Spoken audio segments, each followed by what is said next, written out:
56 tahun subsidi pupuk. Anggaran 2026 46,87 triliun rupiah. Bahwa subsidi itu tidak sampai ke tangan yang tepat. Apakah ini bisa menjangkau ke teman-teman petani yang justru membutuhkan malah nggak dapat subsidi atau malah dia kurang subsidinya?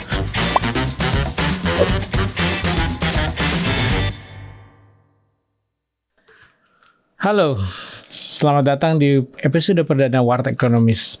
Saya Hari Baskoro, Senior Fellow di Center for Indonesian Policy Studies. Saya seorang ekonom yang kebetulan senang makan di warteg. Hari ini menu kita apa? Ini, gorengan. Kelihatannya sederhana, tapi dia kompleks.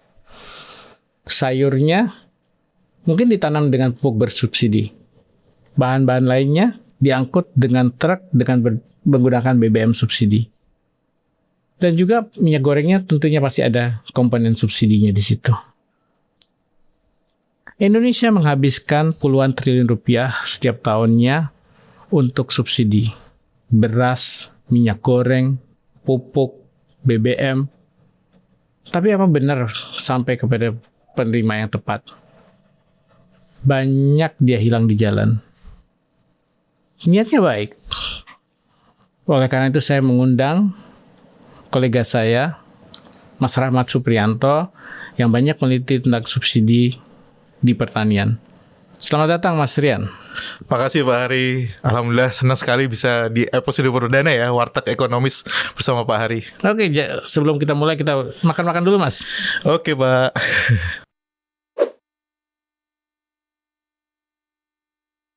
Eh, 56 tahun subsidi pupuk. Anggaran 2026 46,87 triliun rupiah. 17% di atas anggaran Kementan. Apa sih sebenarnya subsidi pupuk itu Mas? Kok segitu besar? Ya kalau kita tahu sebenarnya Pak ya, subsidi pupuk ini adalah selisih dari harga produksi, jadi itu harga HPP-nya, dan juga biaya distribusi itu juga sendiri dikurangin harga eceran tertinggi HET ini yang biasanya ditentukan oleh pemerintah. Jadi selisih antara dua komponen biaya itu namanya subsidi pupuk. Untuk semua pupuk Mas? Ya kalau misalnya ibaratnya ya, kalau pupuk ini kan banyak ya Pak ya, dari urea, NPK, ZA, SP, tapi yang disubsidi oleh pemerintah hanya urea dan NPK. Oke.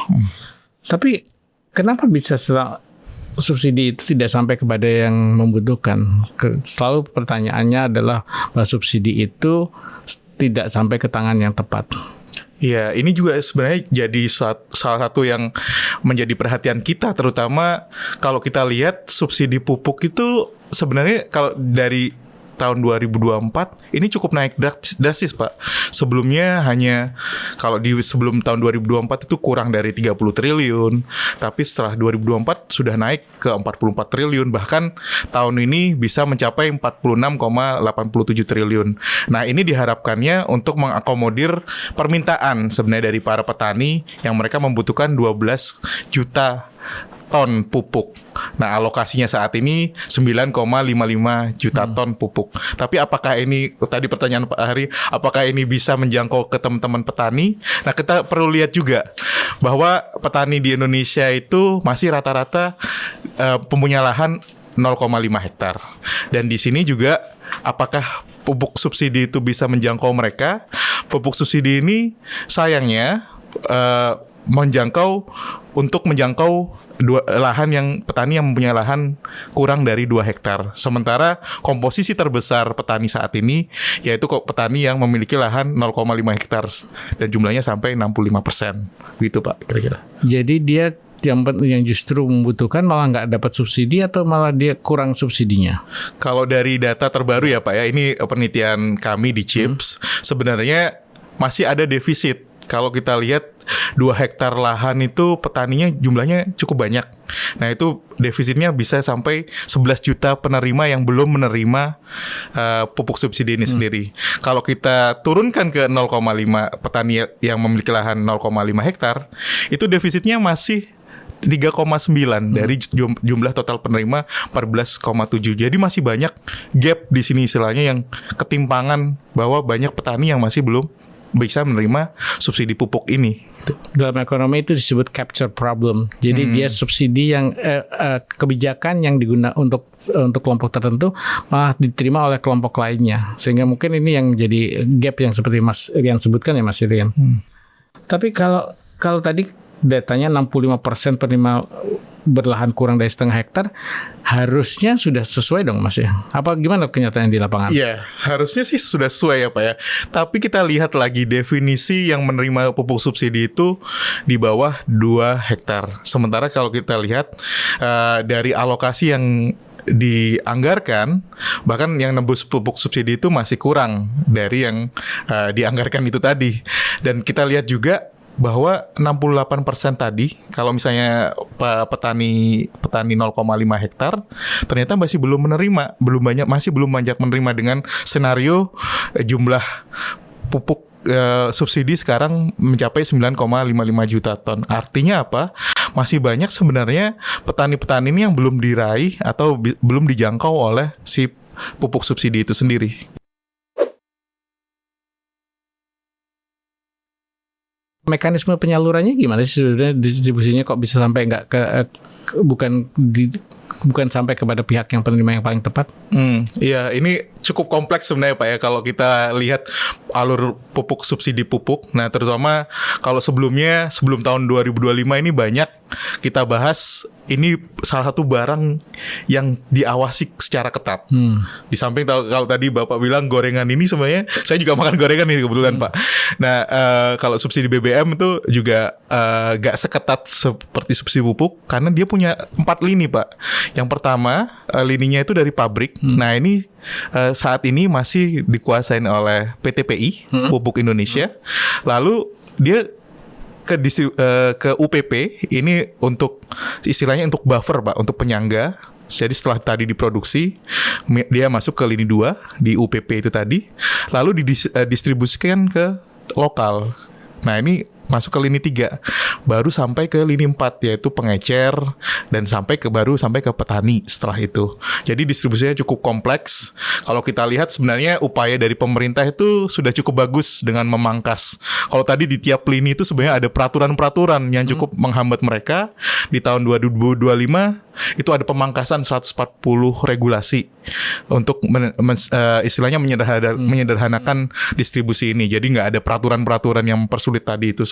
Semua dari peraturan Perbup, permentannya juga disederhanakan. Akhirnya distribusinya sekarang cukup simple. Tapi yang jadi masalah, apakah ini jadi tepat sasaran? Itu yang jadi pertanyaan kita. Dan itu sudah kita juga jabarkan di penelitian kita di CHIPS. Jadi kalau analoginya saya lihat tuh kayak satu pipa. Dia punya 4 sambungan di situ. Dari dia hulu ke hilir. Di tiap sambungannya itu bukan ada kemungkinan bocornya, Mas? Iya, sangat mungkin sekali Pak. Dan itu yang sebenarnya sering kita bahas ya, baik penelitian itu yang di dalam negeri dan penelitian-penelitian nggak hanya dari akademis atau think tank, tapi juga penelitian-penelitian yang sudah dilakukan sebenarnya membahas banyak tentang kebocoran ini dan potensi untuk korupsi di sana. Karena memang yang tadi ya Pak ya, sangat berlayer istilahnya, banyak layernya dari lini 1 sampai lini 4, dan ini juga potensi menimbulkan kerugian juga cukup tinggi seperti itu.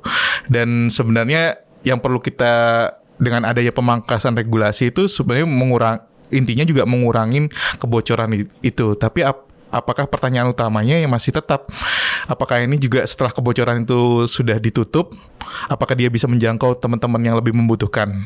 Kalau kita lihat sebenarnya petani yang lebih membutuhkan, jadi petani yang tadi 0,5 hektar, dan dia mendominasi struktur petani di Indonesia. Dan kita lihat juga sebenarnya subsidi itu sebagai stimulan ya Pak ya. Kalau mungkin Bapak sebagai kalau saya kan sebagai orang teknis ya, lebih tahu banyak di lapangan. Tapi kalau sebagai kacamata ekonom, mungkin Bapak lebih paham kalau subsidi itu sebenarnya sebagai stimulan untuk orang-orang yang benar-benar membutuhkan.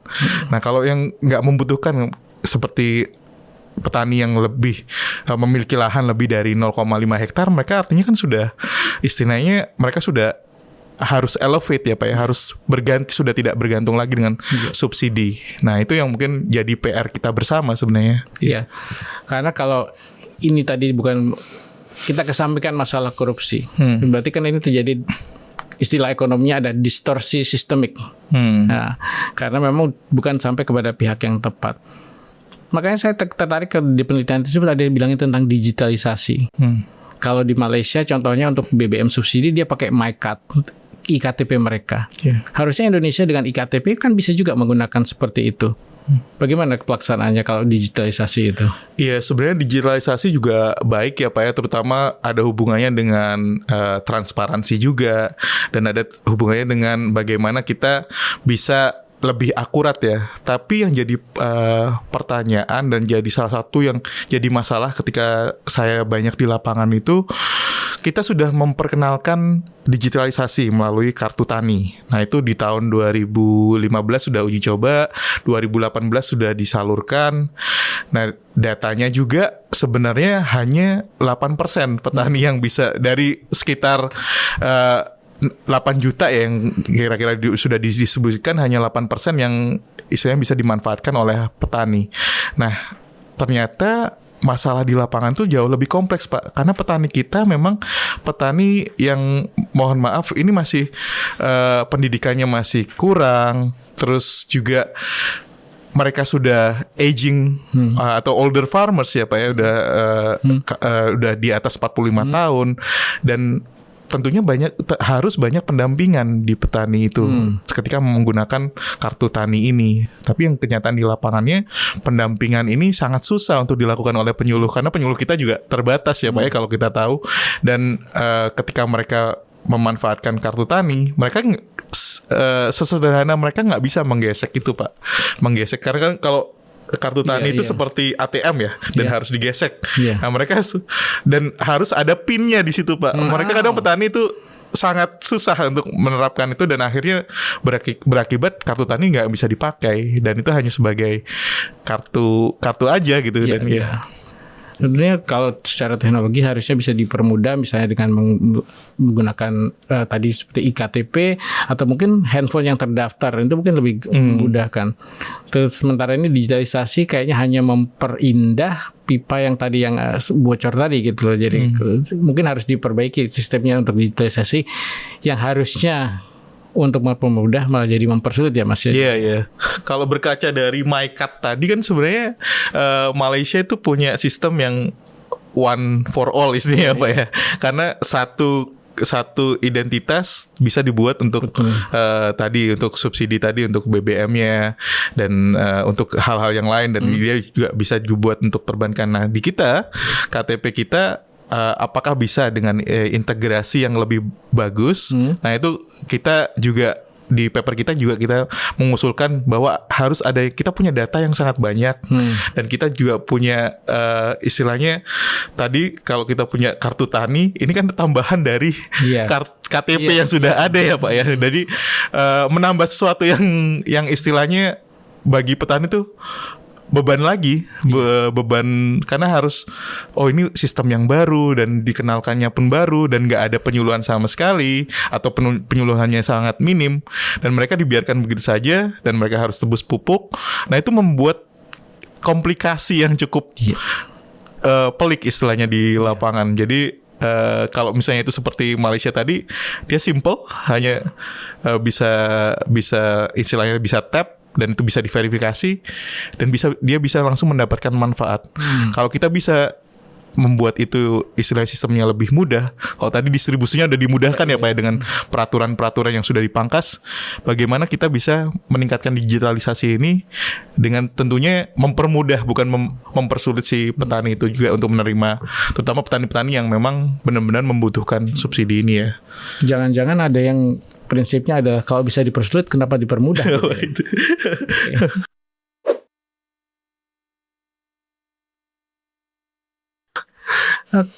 Menarik ini Mas. Nah, makanya tadi Mas Rian bilang katanya masalah pendidikan juga. Terus tentunya juga bukan hanya pendidikan, masalah penggunaan digitalisasi, penggunaan pupuk. Tapi tentunya juga di sini Mas Rian bilang literasi keuangan petani masih rendah, inklusi keuangan juga masih rendah. Relevansinya apa sih kira-kira untuk subsidi ini? Iya Pak, kalau kita lihat dari laporan OJK terakhir, itu sebenarnya sektor pertanian ini masih menjadi sektor yang istilahnya literasi keuangannya sangat minim, ya dengan data yang ada. Nah sebenarnya arahan pemerintah ini bagaimana bisa meningkatkan sektor pertanian ini bisa biar nggak tertinggal sama sekali, dan tentunya dengan meningkatkan literasi keuangan. Tapi yang kami lihat sebenarnya bagaimana literasi keuangan ini tidak menjadi beban yang baru, Pak. Karena kan literasi keuangan itu sebenarnya sesuatu yang organik ya, Pak ya. Iya, kalau bahasa mungkin di bahasa ekonomisnya. Nah, bagaimana ini sebenarnya kita bisa memanfaatkan ekosistem yang sudah ada. Jadi kalau tadi itu harus berpacu dengan kartu tani yang istilahnya itu ATM, sementara di daerah-daerah yang di luar Jawa atau bahkan di Jawa pun di daerah-daerah yang masih terpencil, mereka tidak terbiasa dengan ATM itu. Malah mereka lebih terbiasa dengan agen-agen yang cukup ada. Saya pernah ini di Aceh dan itu di daerah terpencil. Saya harus ini Pak, ngambil uang dari ATM. Kalau kebiasaan di Jakarta itu ngambil dari ATM, QRIS, itu sangat gampang ya. Tapi kalau di Aceh kemarin saya harus nembus dari si agen-agen ini. Nah, bagaimana kita bisa memanfaatkan si agen-agen ini juga? Dan tidak terlepas kemungkinan loh Pak, itu pengalaman di Aceh. Pengalaman di Malang pun, daerah Malang yang cukup agak ini apa ya, agak jauh dari kota Batu, itu saya juga merasakan seperti itu. Ternyata di daerah Jawa pun masih ada daerah-daerah yang seperti itu, dan kita memanfaatkan agen sebagai ekosistem keuangan di sana. Nah, itu mungkin yang selama ini masih belum menjadi perhatian pemerintah ya Pak ya. Kalau misalnya pemanfaatan ini bukan sekedar, tentunya literasi keuangan itu bukan hanya memanfaatkan atau menjadikan ATM sebagai salah satu media, tapi sebenarnya banyak media yang kita bisa gunakan, dan itu untuk meningkatkan literasi keuangan petani itu sendiri ya. Ini mungkin PR bagi OJK. OJK itu juga punya di daerah tuh punya tim percepatan digitalisasi keuangan. Itu mungkin jadi PR bagi mereka. Waktu saya di BI Jawa Barat itu saya juga membina para petani, dan mereka yang dari petani bukan hanya soal uang, tapi bagaimana mereka membelanjakan uangnya. Ini yang literasi keuangan tadi menjadi penting, karena tadi tentunya karena seperti yang Mas katakan tadi, ekosistem, pupuk yang mana yang dicocok untuk tanah saya, pestisida apa yang digunakan cocok, terus kemudian di mana belanjanya. Ini tentunya seperti yang Mas Trian tadi katakan, bahwa petani itu juga bukan hanya butuh uang, tapi mereka butuh ekosistem ya Mas. Jadi untuk keseluruhan. Sekarang saya mau pakai tambah sambal di menu saya biar agak pedas. Wah, untungnya saya suka pedas nih Pak. Pas jadinya ya.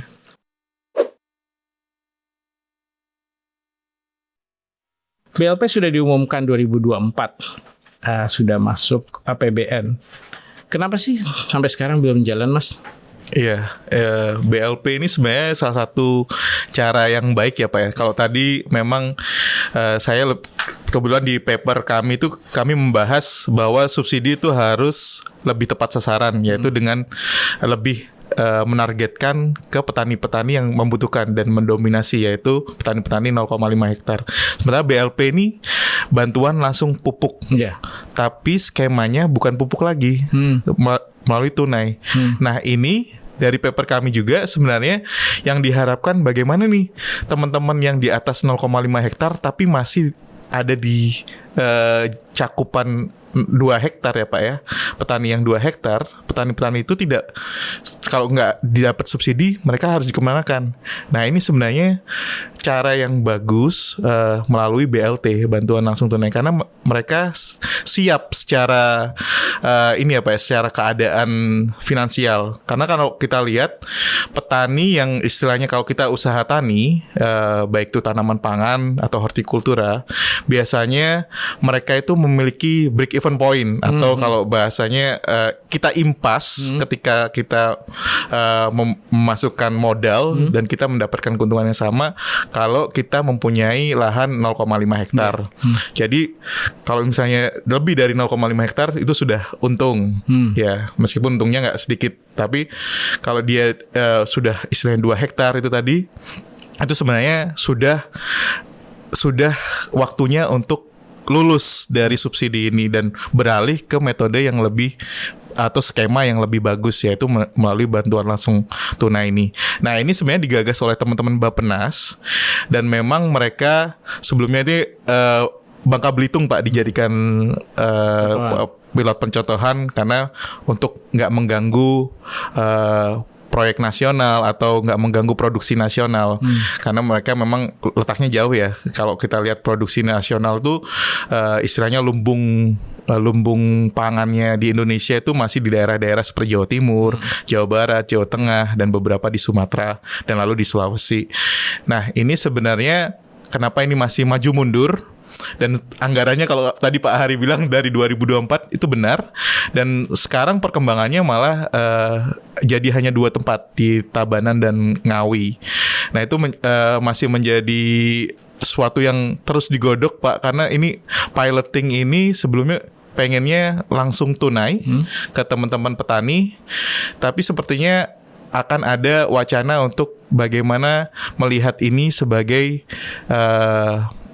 trigger Pak untuk ke soil health atau kesehatan tanah, karena kita lihat kesehatan tanah di Indonesia itu masih istilahnya menurun drastis, dan bagaimana bantuan langsung tunai ini bisa diintegrasikan dengan kesehatan tanah. Itu menurut diskusi kami sewaktu kami advokasi di Bappenas. Iya, karena kalau kita lihat kan pembanding yang menarik itu kan program Keluarga Harapan PKH ya Mas ya. Iya. Bantuan tunai juga langsung. Itu keberhasilannya angka kematian ibu turun 15%, balita turun 34% dengan anggaran yang lebih kecil. Tentunya harusnya BLP itu juga bisa sesukses seperti itu. Bagaimana Mas Rian? Iya, sebenarnya juga ini ya Pak ya, kalau kita bisa menargetkan petani yang lebih targeting tadi, sebenarnya kita bisa menciptakan fiscal space. Ini hitung-hitungannya memang cukup kompleks, tapi tenang, ada di penelitian kita Pak, sudah akan terbit. Nah, itu juga sebenarnya kita menciptakan fiscal space sekitar 17,6 triliun. Nah, ini fiscal space ini bisa dialokasikan untuk teman-teman tadi yang petani yang di atas 0,5 hektar sampai 2 hektar. Untuk dia bisa istilahnya, kalau dia bisa dibantu langsung, tadi analoginya seperti PKH ya Pak ya. Sebenarnya kalau saya di lapangan itu banyak sekali petani-petani yang sekarang tuh nggak butuh pupuk, tapi yang lebih butuh adalah bagaimana kita bisa meningkatkan produksi dengan nggak adanya hama atau mengurangin hama, karena sekali terkena, contoh kemarin ketika kami di Pati ya Pak ya, dan kami di Karawang juga, mereka itu bisa gagal panen ketika hama tikus ada. Nah, padahal pupuknya udah ada nih, tapi ketika hama tikus menyerang, mereka langsung gagal total. Dan petani nggak berdaya setelah itu, karena mereka nggak punya istilahnya cara atau modal ya Pak ya untuk menanganin si tikus ini. Dan itu istilahnya masalah-masalah yang sering dihadapin petani. Dan tidak hanya itu ya Pak ya, banyak juga kalau kita lihat saprotan, sarana produksi pertanian itu kan nggak hanya pupuk ya, ada obat-obatan dan benih. Ketika benih mahal, teman-teman yang punya lahan di atas 0,5 hektar ini juga menjerit. Mereka butuh benih yang istilahnya kualitasnya bagus untuk meningkatkan produksi mereka ya, dan mereka juga harus bisa mengakses benih ini dengan tentunya dengan modal yang kuat. Nah, itu tentunya harus disupport dengan pengalihan tadi ya Pak, fiscal space ini untuk teman-teman melalui bantuan langsung tunai, dan itu bisa membeli istilahnya sarana produksi pertanian yang mereka butuhkan saat itu. Jadi istilahnya diperluas dari bukan hanya bantuan langsung pupuk, tapi bisa jadi bantuan langsung saprotan gitu. Iya, bantuan langsung saprotan. Jadi bukan bantuan lagi, tapi dalam skema yang insentif tadi itu ya. Skemanya bukan menjadi subsidi lagi ya Pak ya. Kalau subsidi lagi artinya berulang, tapi tidak menghasilkan produktivitas yang tinggi atau produktivitasnya masih stagnan.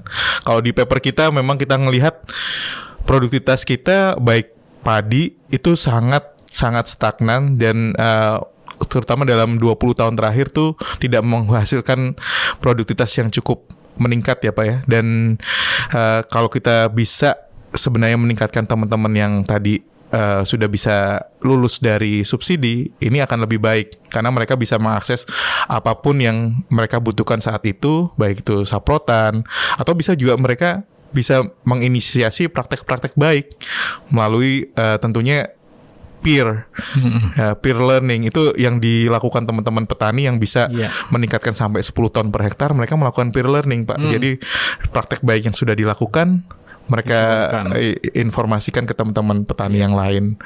Nah, itu sebenarnya tips and tricks yang teman-teman petani yang cukup butuhkan ya saat ini. Menarik.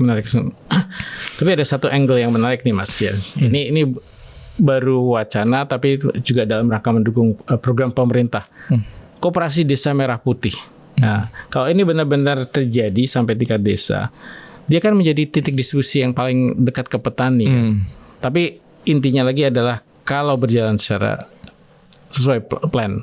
Menurut Mas Prian gimana? Bisa nggak Koperasi Desa Merah Putih ini mendukung subsidi atau pendukung tadi apakah BLT atau BLP ataupun dalam bentuk subsidi pupuk?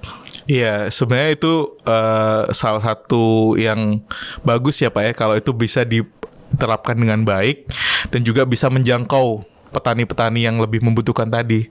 Dan dengan catatan, tentunya dengan catatan yang sangat besar bahwa tadi kan memutuskan distribusi yang cukup kompleks ya Pak ya. Dan artinya petani bisa mendapatkan pupuk itu dengan sangat mudah. Dan juga tentunya untuk yang BLT tadi, petani juga bisa mendapatkan itu dengan cukup mudah, dengan aksesnya cukup mudah dengan adanya si Koperasi Merah Putih itu. Tapi yang menjadi pertanyaan kami sebenarnya, dan ini yang cukup menjadi menjanggal ya, istilahnya kalau misalnya itu bisa setransparan itu dan bisa seakurat itu, apakah ekosistem kita sudah mumpuni ataukah kita membuat lembaga baru seperti Koperasi Merah Putih? Jadi apa yang terjadi dengan lembaga-lembaga yang sudah ada? Contoh yang tadi agen-agen yang saya sebutkan, dan juga distribusi ini sebenarnya kan melibatkan kios-kios ya Pak ya, itu lini-lini bisnis. Artinya kalau misalnya ada Koperasi Merah Putih, lini bisnis itu tidak dilibatkan lagi. Apakah pelibatannya akan eksklusif ke Koperasi Merah Putih? Itu yang menjadi pertanyaan. Di satu sisi bagi petani mungkin itu jadi satu hal yang bisa jadi terobosan dan bagus, karena tidak bisa dipungkiri Pak, kalau petani-petani itu ketika nggak ada pupuk mereka akan menjerit. Tapi ketika pupuk ada dan harganya juga bagus dan kualitasnya pun bagus, mereka akan senang karena tentunya produktivitasnya naik dan income-nya jadi naik juga.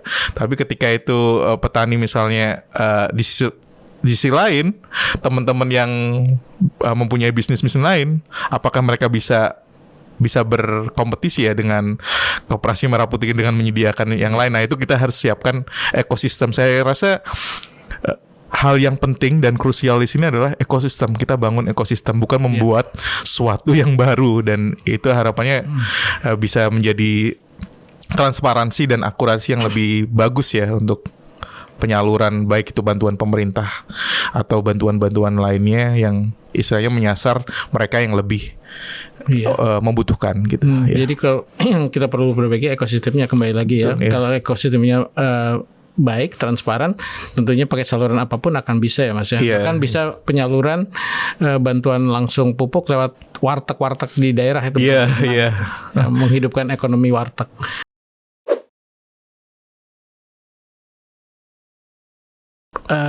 Percontohannya ataupun kita bandingan peer countries-nya apa sih Mas yang sudah sukses menerapkan untuk subsidi yang berhasil? Iya, sebenarnya yang sudah istilahnya udah cukup bergerak lebih maju ya Pak ya, itu India. Itu juga ada di contoh kami melalui PM Kisan. Mereka sudah bisa istilahnya mentransformasi secara gradual Pak, secara perlahan dari skema subsidi ke skema bantuan langsung. Nah, ini melalui PM Kisan. Tapi memang PM Kisan ini membutuhkan integrasi yang cukup bagus Pak. kalau kita punya DTSen, data tunggal sosial ya. Iya. Kita juga punya beberapa data dari itu DTSen tuh kalau nggak salah gabungan dari beberapa data Reksosek dan kawan-kawannya. Terus ada data tentang kemiskinan juga. Iya. Nah, itu bisa digabungkan dan itu memperkuat akurasinya. Sebenarnya itu yang dilakukan teman-teman di India. Dan dengan cara filter pertamanya adalah memperkuat siapa sih penerimanya itu. Oke. Nah itu yang kita masih kurang, Pak. Siapa penerima yang berhak dan siapa yang istilahnya yang harus kita support. Iya. Dan ekosistem di mereka adalah mereka juga menyediakan ini, Pak. Jadi kalau misalnya sudah disupport, apakah pupuk-pupuk itu akan ada atau masih menjadi masalah ya? Ketika pupuk nggak ada, itu kan artinya jadi masalah besar, Pak. Karena percuma kita punya uang tapi kita nggak bisa membeli pupuk kan. Betul. Nah di India mereka menyiapkan ekosistem itu juga. Pupuknya akan available juga. Jadi mereka pupuk tersedia, datanya akurat, dan penerimanya pun juga bisa secara transparan ya Pak ya, menerima uang itu secara langsung, dan alokasinya pun bagus gitu. Dan itu terbukti juga meningkatkan produktivitas mereka sampai 30%. Jadi peningkatan 30% itu cukup signifikan ya Pak ya untuk kita yang istilahnya sekarang terutama agenda-agenda kita swasembada pangan ya. Dan kita mau jadi lumbung pangan dunia di tahun 2030, kalau bisa di 2029 maka.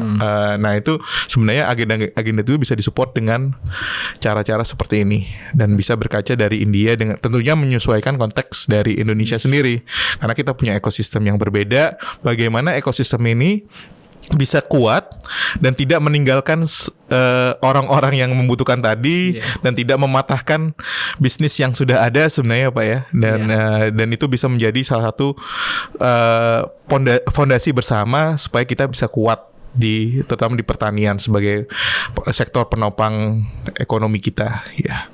Oke. Jadi tadi ada layer baru lagi selain ekosistem, juga data yang reliable dan akurat ya. Pendukungnya dan kunci suksesnya. Oke, saya pikir menarik sekali pembahasan kita hari ini.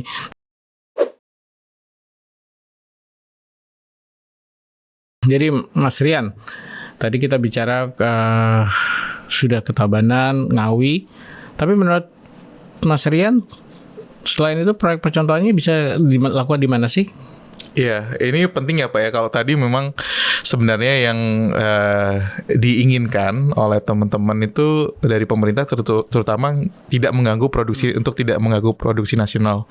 Tapi kami melihat sebenarnya ini penting untuk mengukur impact-nya dan mengukur seberapa dampak program ini secara langsung di petani. Kalau memang itu skemanya diarahkan ke BLP tadi atau bantuan langsung tunai.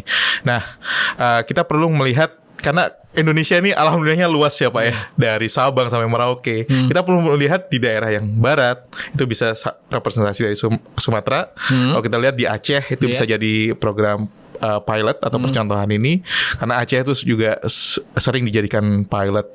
Dan yang tengah tentu bisa di daerah Jawa atau Bali. Terus kita juga tidak bisa meninggalkan teman-teman yang daerah timur. Tentunya di Sulawesi ini bisa jadi daerah yang jadi ada 3 daerah yang cocok istilahnya Pak dan bagus untuk percontohan untuk kita melihat sejauh mana dampaknya bisa terasa di 3 daerah ini dan apa yang kira-kira kita bisa evaluasi sebelum kita menerapkan itu secara nasional. Iya, memang karena berdasarkan waktu saya dulu masih membina petani, tentunya juga adalah selain daerahnya berbeda dalam arti produknya berbeda dan juga karakter masyarakatnya juga akan berbeda baik dalam menerima sosialisasi ataupun bantuan, sehingga saya pikir tepat untuk dilakukan perluasan pilot project itu. Baik, jadi apa yang kita bisa bungkus hari ini Mas? Sepertinya cukup banyak ya Pak ya. Kalau tadi saya biasanya kalau di warteg itu bungkusnya banyak dari makanan pokok sambalnya juga dibanyakin. Iya.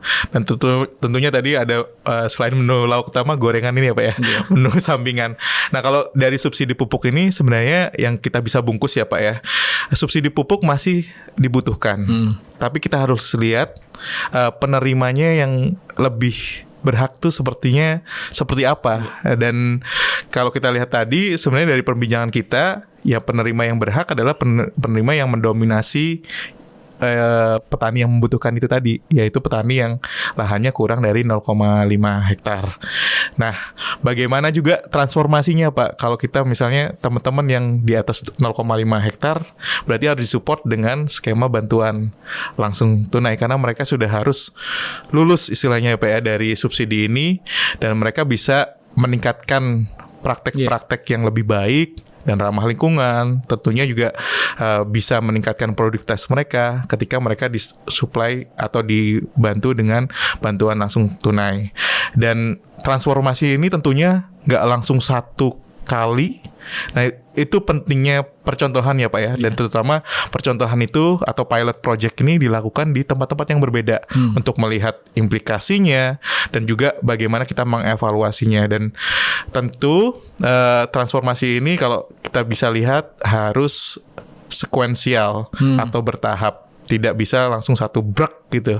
Dan itu akan berakibat fatal tentunya di produksi nasional. Tapi kalau kita lihat secara sekuensial dan kita lihat kesiapan juga per daerahnya, kalau tadi Bapak lihat daerah-daerah tertentu punya sosial karakteristik yang cukup beda ya Pak ya. Dan itu juga menjadi bahan yang cukup bagus sebenarnya bagi evaluasi program-program pemerintah, bagaimana ini bisa tepat sasaran dan dana yang dikeluarkan tadi bertriliun-triliun bisa juga dimanfaatkan dengan baik.